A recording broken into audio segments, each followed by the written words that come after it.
Hello guys, this is Alden. Hello, this is Catherine. The Notebook. Yeah, The Notebook, Notebook. yun din answer ko. Or pag medyo light, baka Pretty Woman. Pretty Woman. And The Notebook. The Yeah. Notebook. Ako muna. Okay. Caring, passionate, lovable. Very gentle, very organized, and workaholic. Yeah. Feeling ko yung bench. Yeah, me too. The, Yung bench. the bench scene. We So, can't tell we can't tell what the scene is about, but Makikita nila yun. yung sa nasa bench kaming Sa dalawa. bench and overlooking. Yeah. Yes. Okay. Who would you let go? Who would I let Who go? would you let go? Dapat di ko pa na-let go? Yes, dapat So, hindi pa. part pa ng life ko na. Yes. Your one true love or your best friend. No right or wrong answer naman.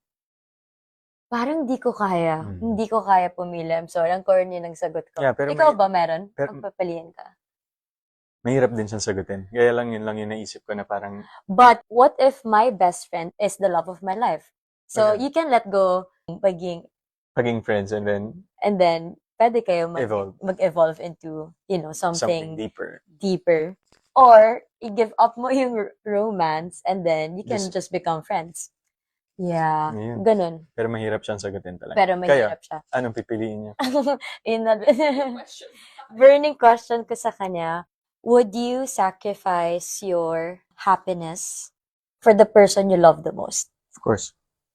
You really? I You'll think- sacrifice your I happiness? think yes. Kasi, kagaya yung sabi ko sa'yo dati, di ba? Parang, for me, love is sacrifice. Okay. And I think, of course, syempre, we're now at an era naman talaga na people are encouraged to love themselves, di ba? Pero Yes.